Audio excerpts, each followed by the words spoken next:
This is something that no standard test can measure. Tests do not reveal the true character of my son. How he lives and relates to mankind is what defines him. Being a champion is about becoming the best person you can be. And Jon, without a doubt, has grown to be the best man I know. My name is Jon. I'm from Hamilton, New Jersey.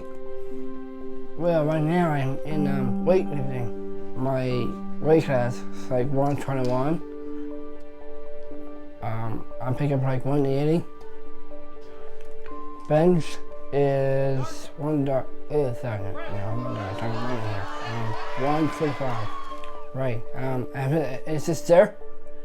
She's born with Down syndrome. I have a stepdad. They got remarried. I then have a dog named Sammy. Sammy's so annoying. What else? Oh, right. I have a girlfriend. I'm Stephanie Pratico. I work at the Children's Hospital of Philadelphia, and I'm the program manager for the Down syndrome program, or what's called the Trisomy 21 program. I have two kids. I have John, who's 20, and Sarah, who's 15. They both have Down syndrome. When I was pregnant with John, I was about 4 months pregnant, and I found out that he was at high risk for having Down syndrome. And I went through the rest of my pregnancy. You know, they offered me amniocentesis, which I declined because, you know, that was my baby and I was going to have him regardless. And when I was about 7 months pregnant, I had a complication with the pregnancy and they sent me back for another ultrasound. And at that time, they had encouraged me to do an amnio because they wanted to know for sure if he had Down syndrome so that we could have some preliminary testing done before he was born, like on his heart and things that they knew could potentially be wrong with a child with Down syndrome. And so I did and found out for sure that he had Down syndrome. And then with Sarah, perfectly normal pregnancy. All the testing was perfect and did not find out until the night she was born that she had Down syndrome. I was devastated because that's not how you start out. You know, when you get married and well, first of all, we didn't really plan to have a baby at that point. John was actually born right before my first anniversary. And so it wasn't a planned pregnancy. So I wasn't even really sure I was ready to be a wife, let alone be a mom, and then a mom to a child with special needs. I was scared to death, scared to death. What? No, that boat, that's my You use your own belt? Alright. That's my You left your belt at home? Yeah. Sounds like come to the store. I was holding him like the second he was born, and I looked at him and I said to the nurse, he almost looks like he has Down syndrome, doesn't he? And then all of a sudden, it was like all the nurses disappeared. And then I kind of knew then that he had Down syndrome. It was easier for me to accept because I don't think I felt as alone as someone who might have had no experience with children with special needs, and then you all of a sudden get one. It was upsetting and sad and a readjustment of your plans. Tommy, go ahead and introduce yourself. Tell us who you are. Tom. Tom? Yeah. Tom, what do you like to do? Do woof. Woof. He likes anything that has to do with wolves. Do woof. Got you. He's a catcher for softball. He plays basketball. What else?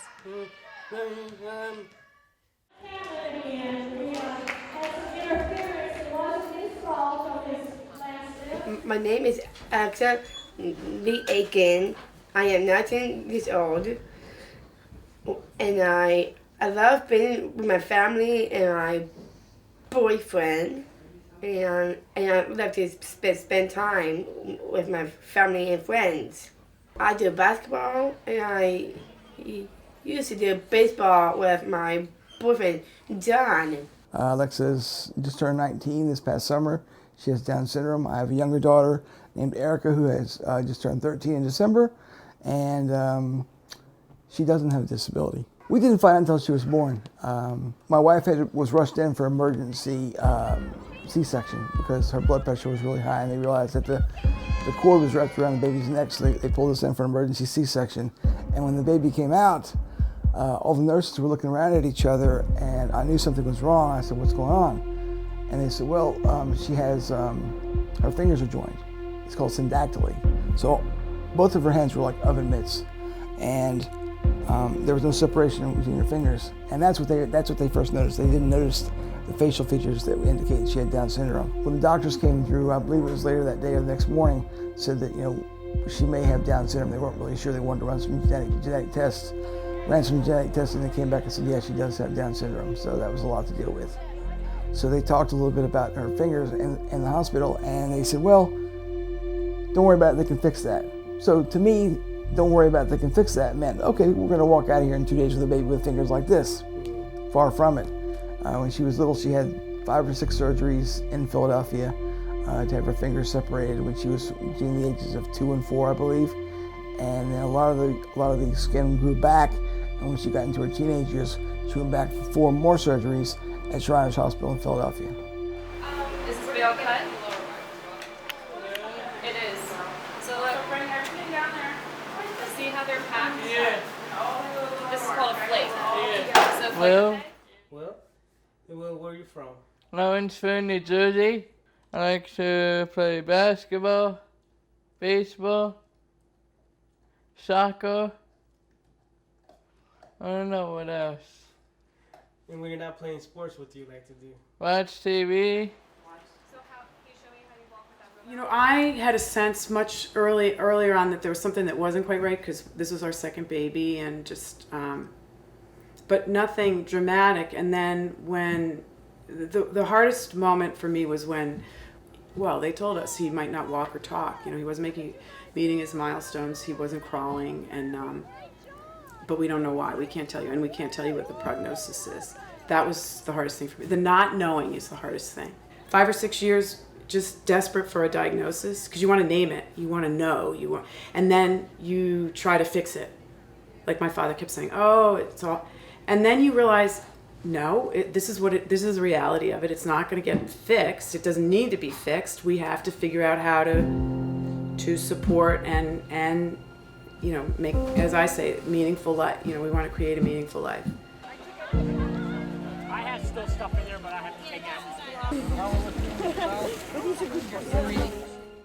My mother's sister, my aunt, was one of Sarah's nurses.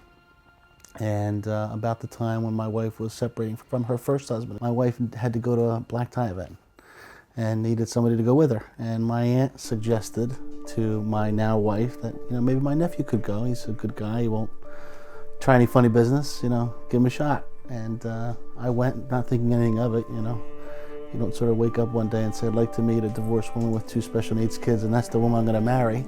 But long story short, we had a good time. And something was left in the car. I'm not sure if I left it or she left it. And so we had to get together again. And we had lunch and had a good time and had lunch again. And before you know, here we are almost 8 years married. I saw special needs as an enormous burden and something that you wouldn't want ever. And the truth be told, I wouldn't change a thing about Jon and Sarah. And my wife, as you might have heard in her interview, is the manager for the Trisomy 21 program at CHOP. And I tell her in absolute seriousness that if any parent doesn't want their child, I'll adopt them tomorrow. You don't need to call me. Just start the paperwork. I'm absolutely serious about it. Because I was very naive or misinformed or ignorant, whatever term you want to use, about how much they give to me. I get way more from Jon and Sarah than I have ever given to them, by far. And if I had the ability to automatically just say, no more Down syndrome, you're a typical child, I wouldn't do it. There's something really beautiful and special that gives you enormous perspective that I would have never known or seen if I hadn't met them. And I had no idea about that. If you had asked me 15 years ago I just would have thought that was a cross to bear and you'd sort of muddle through it. Little did I know that it could actually be one of the best things that ever happened to you, that you can have a lot of fun with it, that you come to appreciate what's truly important, and that it's, although it's a challenge, and every family has challenges, there's way more good than bad that comes with it. The first 3 years of John's life were, I spent more time in the hospital probably than I did at home. So he would get a lot of bacterial infections, sometimes in the bloodstream, that would land him in the hospital. He used to get pneumonia a lot. He has asthma. He has a hearing loss which wasn't found until he was about, I guess, like 4. And so he has bilateral hearing aids in both ears. You know, a lot of surgeries. Coming at you, Rory. Go, Tommy, run! Run, take it out, buddy! Take it out! There was nothing different I could tell about Tommy than any other baby. And they gave him for me to hold as they were, I guess, sort of attending to Tommy's mom. And Tommy, he looked at me with these big blue eyes like today, 23 years later, I could look at him with the same look on his face. And to me, it was just like, hey, my son was born. This is what I've been waiting to see what it looked like for 9 months. But in actuality, when Laura first got to see him and hold him, and she asked one of the nurses, she said it looks like he might have Down syndrome. And nobody responded. And I later came to believe that they were just not willing to confront us and let us know what they thought, and nobody really gave us a definitive answer until they had a blood test done, and we found out the next day. He doesn't like to get up, really. He likes to sleep in, so it takes a while to get him up and ready, so you gotta keep telling him, Tom, wake up, you're gonna be late, you're gonna be late. And then when he finally gets up, you gotta tell him, brush your teeth, go get ready, put your clothes on. We usually give him his clothes.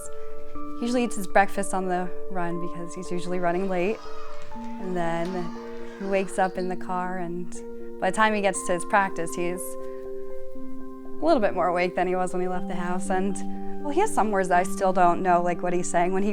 He'll tend to ramble, and you just kind of pick up the words you know. So those are the ones that I kind of piece together what he's saying. But when he was younger, he used to do a little sign language. So if he's saying something, you can tell him, like, show me. And if it's like the candle, just have him point to the candle, and he doesn't want to do that. He wants you to know that he's talking about the candle or something.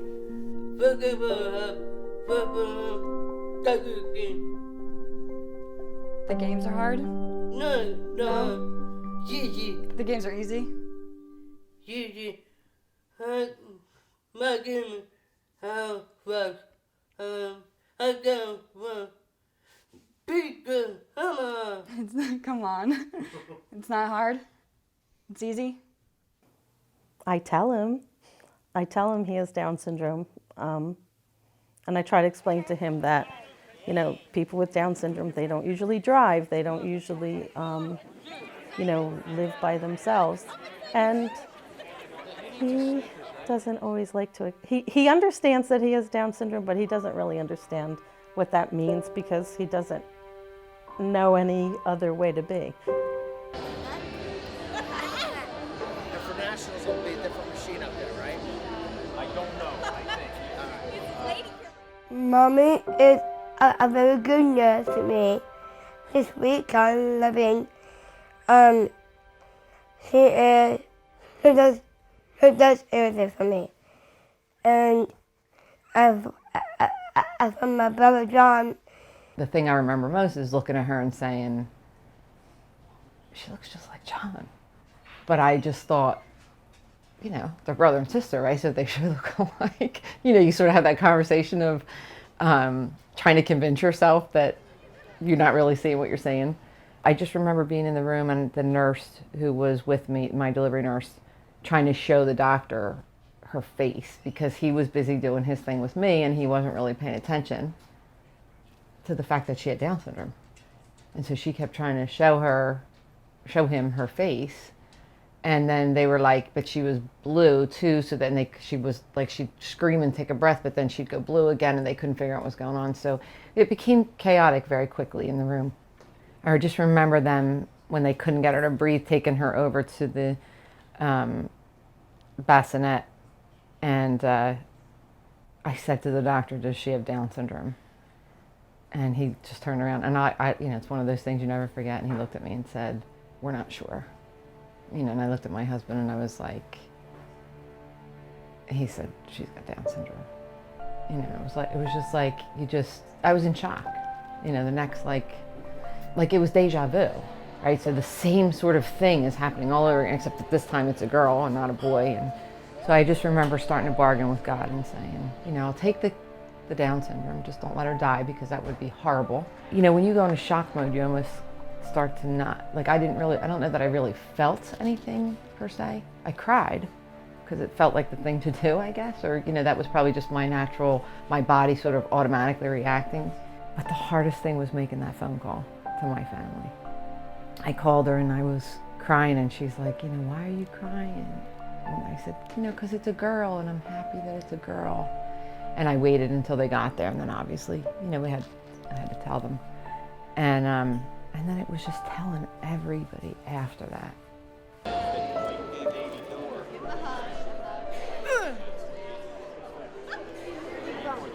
Well, my mom asked me about if I wanted to do sport for a Special Olympics, so I said yeah, because it is a lot of fun being with my teammates and my boyfriend.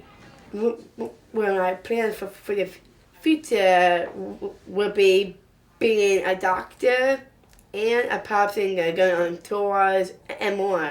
Who are your favorite singers right now? And my favorite singers now is Big Time Rush. Why do you like them? Because I love their music and they're cute and more.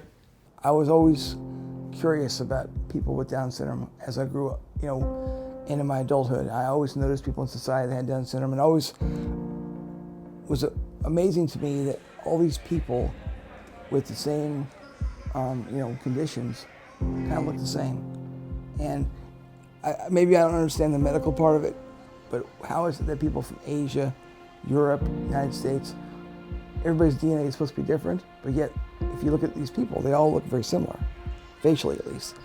But I was always kind of intrigued and curious about people with Down syndrome, so once we realized and the doctor gave us the official diagnosis, the next step for us was to, both Kelly and I had blood tests of our own to see if either one of us were the carriers, because sometimes the parent can be the carrier. And if you are a carrier, it will increase your odds of having another kid with Down syndrome. Those tests all came back in our favor, where there was, a 90% chance we would not have another child with Down syndrome, because that's something you have to really think about and consider. So yeah, that was a tough emotional journey. I guess the best part about it was that, we have a lot of family and friends around us to support us and help us out, and zero regrets. She's a great kid.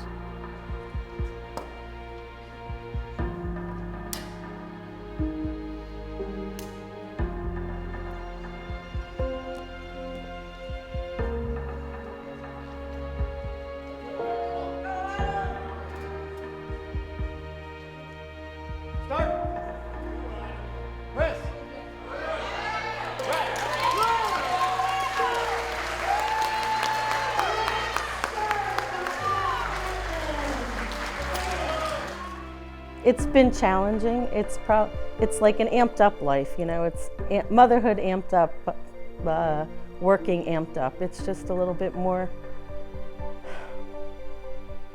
It's just been a little bit more challenging, but it's also been a little bit more interesting, maybe, than some other people's lives. I think there's probably positives and negatives to all of their development. I think my kids learned very early on not to sweat the small stuff. I think it's helped build my kids' characters, but I think it's things that other kids might be like, oh, so upset about, they would be like, what's the big deal, Because Tommy was challenging. He was challenging as a brother and challenging as a son.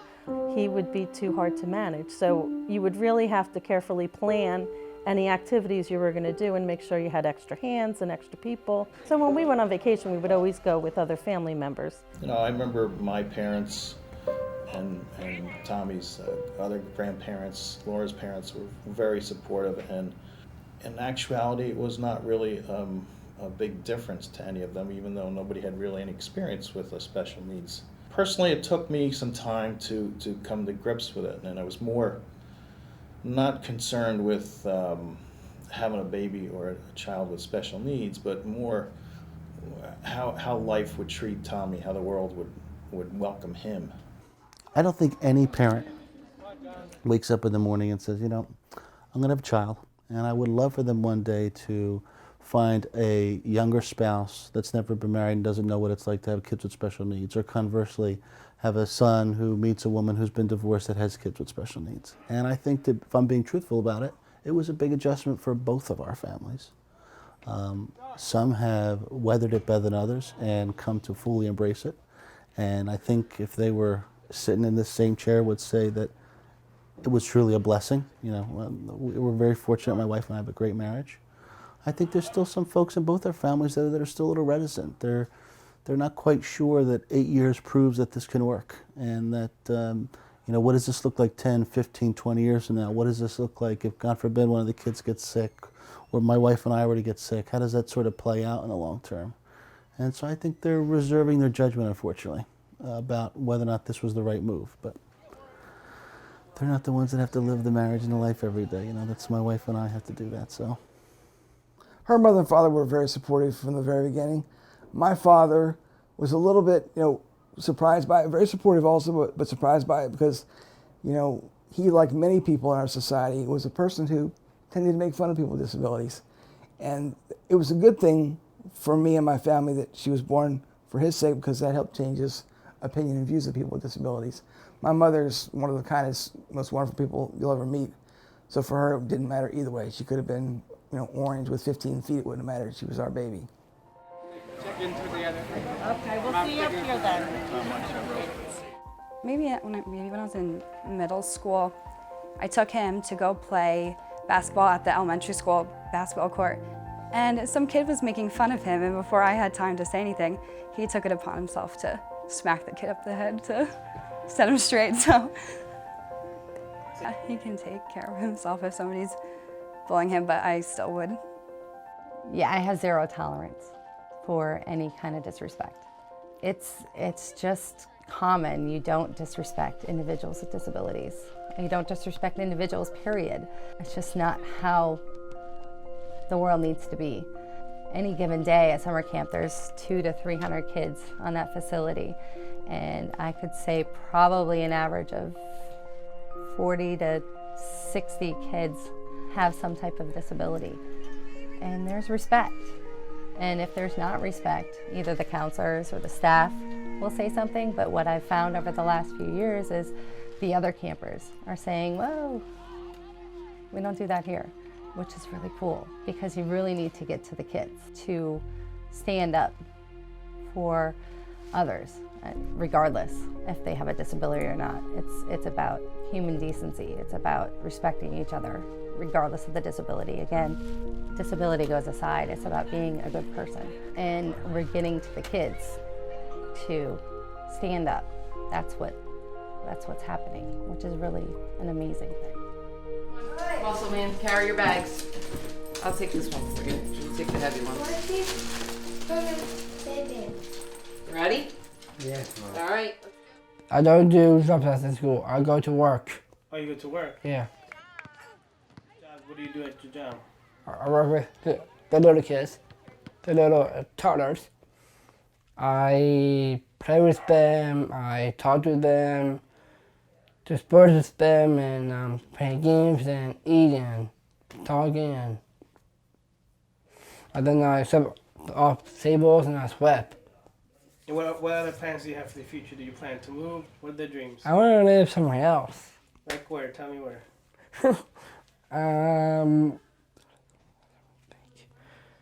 Not quite close to my mom's. Definitely not. I go to Steiner High School East, in the daytime, and in the afternoon, I work for the STEP program I do around 12:30 to 3.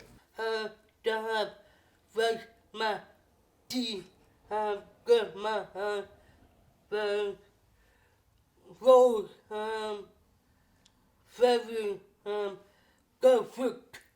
He brushes his teeth, he combs his hair, gets his clothes on, eats breakfast, and goes to work. Oh, where do you work at?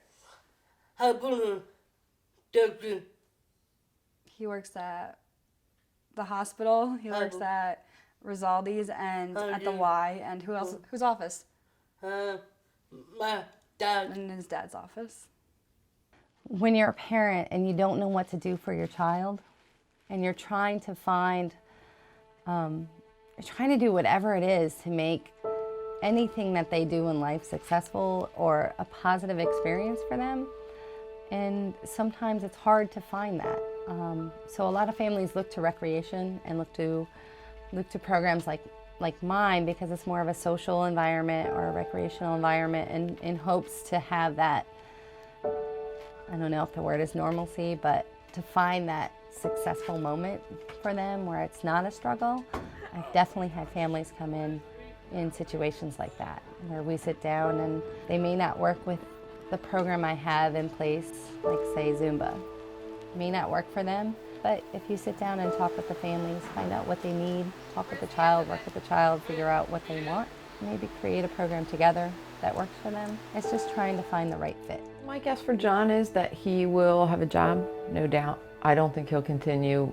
Maybe he will, I don't know. We're in the process of looking at that now, because next year and a half we'll start to make those decisions with him. I don't know that he'll continue schooling, because like I said before, academics isn't really one of his interests. I think he'll work.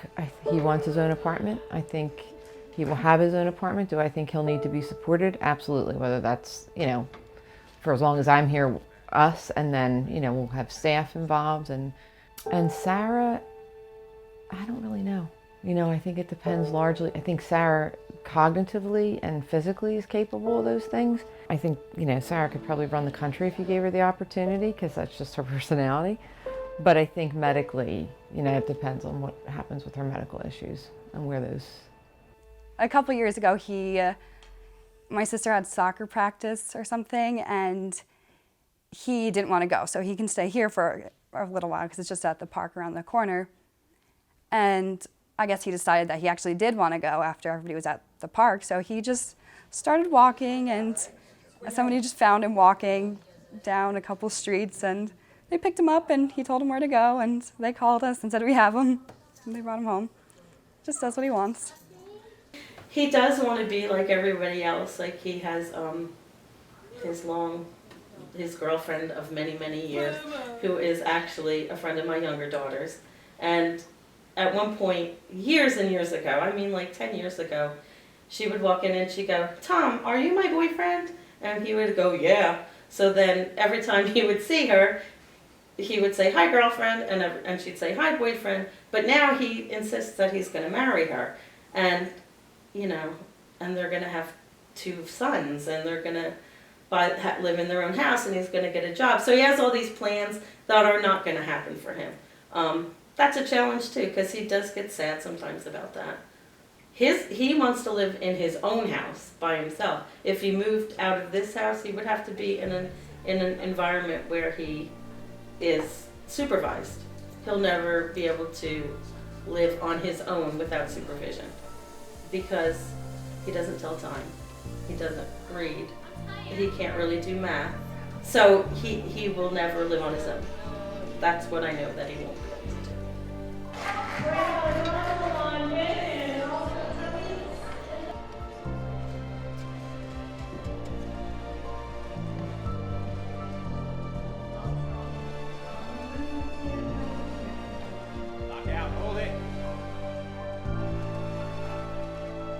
Start.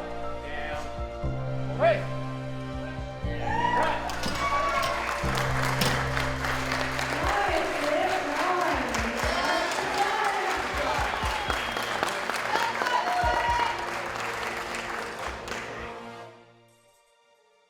What's your biggest worry? What happens to them when I'm not here?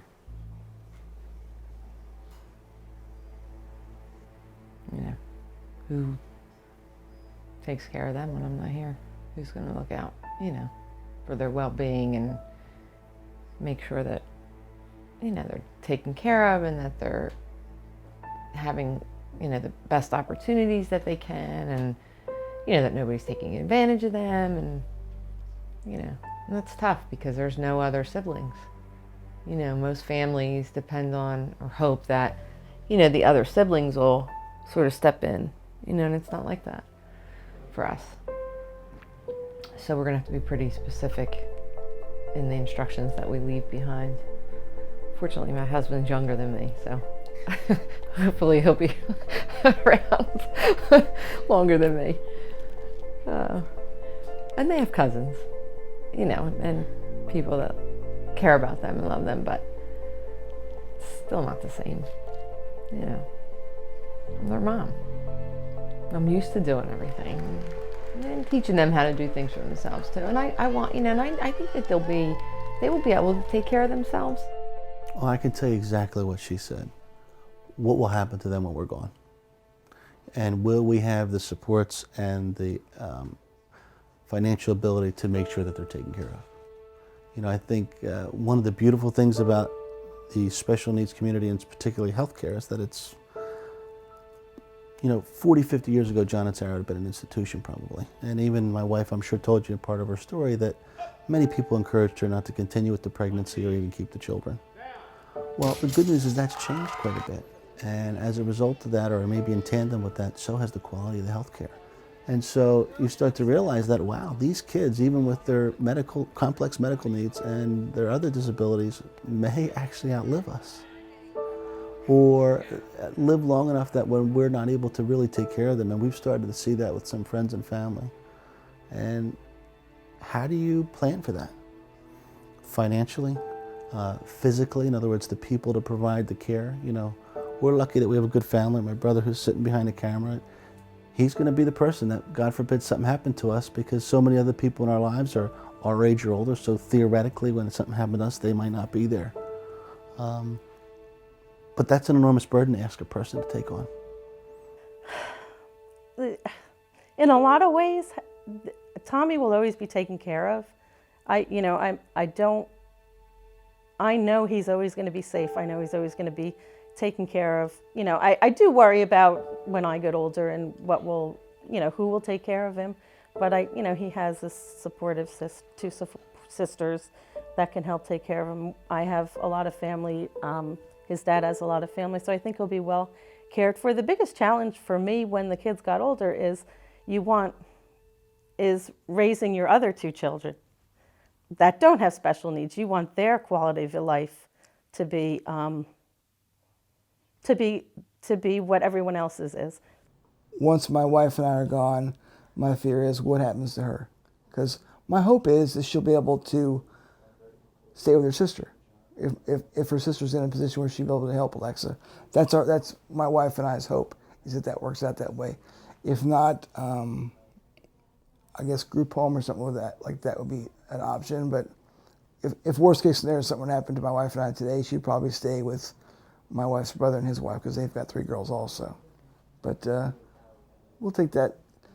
As with everything that's happened in her life, you take things one day at a time, one step at a time. Every day I think about that. Yes, we've got to figure out the rest of his life. All of our kids, we want to make sure that they're all in a good, safe environment. And it's also very significant to our two typical kids, because they're going to have to be, they know that, and they want to be involved. I mean, we're going to rely on them to make good decisions for Will. So my mission is to make sure that we have everything set up as, you know, permanently and as reasonably as we can, that will make him happy and healthy for, you know, as long as he lives.